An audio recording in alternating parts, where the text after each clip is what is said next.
6जना छौँ। पछाडि पनि हुनुहुन्छ ठ्याक्क एभरेस्ट बेस क्याम्पसम्मको हाम्रो यो ट्रेकिङको यात्रामा आज सेकेन्ड दिन हामी लुक्रेदेखि नामदेवतासम्म गइरहेको छौँ। हेलो, कस्तो लागिरहेछ सर? एकदम सर बेस्ट है, बेस्ट एडभेन्चर एकदम ल ठिक छ। अहिलेसम्मको एकदम बेस्ट एडभेन्चर। डाक्टर साहब हजुर सर भन्नुहोस् ल। बहुत रमाइलो लागिरहेछ। अब हेर्दैमा माथि जाँदै गर्दाखेरि चाहिँ के हुन्छ भन्ने कुरा। आज हाम्रो कतिौँ दिन हो? आज थर्ड डे भयो। ल ठिक छ। तेस्रो दिनमा हामी सगरमाथाको यात्रामा छौँ। माथिसम्म चढ्न चाहिँ 6 महिना लाग्छ भन्छ, नभए हेरौँ। हेलो हेलो, हामीको आजको यात्रा हाम्रो बेस क्याम्पसम्म एभरेस्ट बेस क्याम्पसम्म हामी पुगेर अब फर्किन लागेको छु होइन र सर? एकदमै रमाइलो भयो। मौसम हल्का बिग्रेर क्लियर देखेन तर रमाइलो भयो। जुन हाम्रो टार्गेट थियो त्यो जुन पत्थरमा बेस क्याम्प लेखेको छ त्यहाँ फोटो खिच्ने सबैले चाहिँ हाम्रो सपनै रह्यो, किनभने हुस्सेले गर्दा केही देख्नै पाइएन। दुःख गरेर गयो तर केही छैन जिन्दगीमा, त्यस्तो कहिले काहीँ हुन्छ। हेलो, हामी चाहिँ स्याङबोचे एयरपोर्टमा छौँ।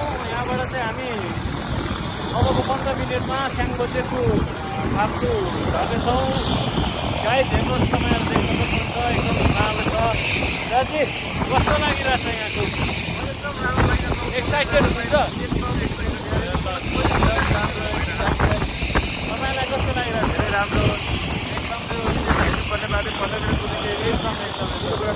पछाडिको एरिया आइसकेको छ। अब हामी चाहिँ यहाँबाट जान लागेका छौँ। फाइनल्ली हामी चाहिँ यसरी फाब्लु एयरपोर्टमा आइपुगेका छौँ।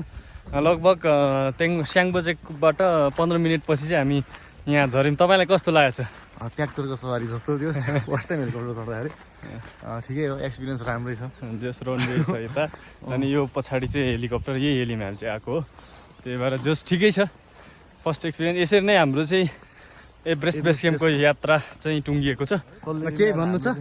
होइन, जे समुद्रमा रूपमा सुख भयो दुःख भयो। अब दुःखै पाउनको लागि त यहाँनिर आनन्दले बस्ने 10 बजीसम्म सुत्ने मान्छे उहाँ गएर 4-5 दिन, हामी 10 गते यहाँबाट मुभ भएको, आज 15 गते होइन।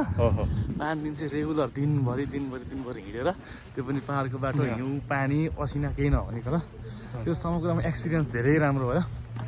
त्यहाँ चाहिँ हाम्रो गाइड जसरी गएर होइन राम्रो भयो, त्यो यात्रा सफल भयो। एकदम धन्यवाद सबैजनालाई।